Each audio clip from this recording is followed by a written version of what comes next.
അല്ല, ഇതൊരു തുടർക്കഥയായിട്ട് നിങ്ങൾ അങ്ങനെ എടുക്കണ്ട, വ്യാഖ്യാനിക്കണ്ട. കേന്ദ്ര ഗവൺമെന്റിലേക്ക് വന്നാൽ ആശാ വർക്കർമാരായിട്ട് അക്രഡിറ്റഡ് സോഷ്യൽ ഹെൽത്ത് എന്താണ് ആക്ടിവിസ്റ്റുകൾ എന്ന് പറഞ്ഞിട്ട് വളണ്ടിയർ സ്വഭാവത്തോടുകൂടി കൊണ്ടുവന്ന ഈ പ്രോജക്റ്റിന്റെ യഥാർത്ഥത്തിലുള്ള ഉടമ എന്ന് പറയുന്നത് കേന്ദ്ര ഗവൺമെന്റാണ്. ഒരു കേന്ദ്രാവിഷ്കൃത പദ്ധതിയാണ്. എന്റെ ചോദ്യം ലളിതമാണ്.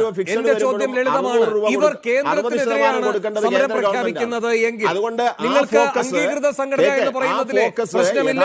നിങ്ങൾക്ക് ഇവർ പാട്ടകിലിക്കുകളല്ല, നിങ്ങൾ ഇവർക്ക് അരാജകവാദികളല്ല. അങ്ങനെയാണോ ചോദ്യത്തിന്?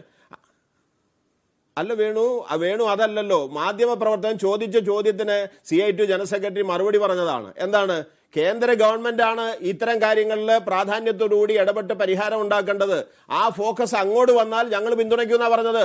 SUCI എന്ന് പറയുന്ന സംഘടന ഇതിന്റെ പിന്നിലുണ്ടെന്നാണ് ഞാൻ മനസ്സിലാക്കുന്നത്.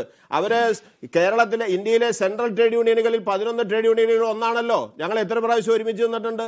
അതുകൊണ്ട് ട്രേഡ് യൂണിയൻ സംഘടനയോ ആശാ വർക്കർമാരെയോ ഒന്നും ഞങ്ങളാരും തള്ളി പറയുന്നില്ല. അവരെ നിർത്തിക്കൊണ്ട് അവരുടെ പെടലിക്ക് വെച്ചിട്ട് വേറെ കാര്യസാധ്യതയ്ക്ക് വേണ്ടി നടത്തുന്ന സമരാഭാസത്തെയാണ് അരാജക സമരം എന്ന് പറയുന്നത്. ശരി, അങ്ങയിലേക്ക് വരാം. ശ്രീ റിജിൽ വേഗം ശ്രീ KN ഗോപിനാഥൻ മറുപടി മിനിയിലേക്കും ശ്രീ സോമനിലേക്കും പോകണം. ക്ഷമിക്കണം, ബിന്ദുവിലേക്കും ശ്രീ സോമനിലേക്കും പോകണം. ശ്രീ വേണു CITU നേതാവ് പറഞ്ഞത് നമ്മുടെ പാർട്ടിക്കകത്തുള്ള ആളുകളെ കണ്ടിട്ടാണ്. ഏറ്റവും വലിയ ധനാഢ്യന്മാർ സമ്പന്നന്മാർ കമ്മ്യൂണിസ്റ്റ് പാർട്ടിയുടെ നിങ്ങളുടെ നേതാക്കന്മാരാണ്.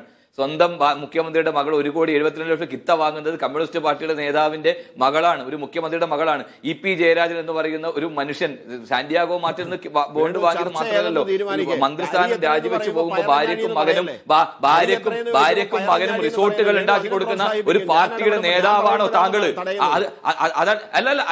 അല്ല താങ്കള് അങ്ങനെ പറഞ്ഞ പോലെ താങ്കൾ എന്താ പറഞ്ഞത്? ഞങ്ങളുടെ പാർട്ടി, നിങ്ങളുടെ സാധാരണക്കാരന്റെ പാർട്ടിയുടെ നേതാക്കന്മാരുടെ ഇന്ന് പരിശോധിക്കണം, കോടികൾ ആസ്തിയാണ് നിങ്ങളുടെ നേതാക്കന്മാർക്ക്. എവിടുന്നാണ് ഈ പണം വന്നത് എന്നതിനെ കുറിച്ച് നിങ്ങൾ ചിന്തിക്കണ്ടേ? നിങ്ങളുടെ ഈ ഭരണത്തിന്റെ പേരിൽ നിങ്ങൾ കോടികൾ ഉണ്ടാക്കുമ്പോൾ സാധാരണക്കാരെ പാവപ്പെട്ട ആളുകൾക്ക് എന്ത് പണമാണ് കിട്ടുന്നത്? അവർക്ക് അധ്വാനിച്ച അവരുടെ ത്യാഗത്തിനനുസരിച്ച് അവർക്ക് കൂലി കിട്ടുന്നുണ്ടോ? അതുമായി ബന്ധപ്പെട്ട സമരം നടത്തുന്നത്.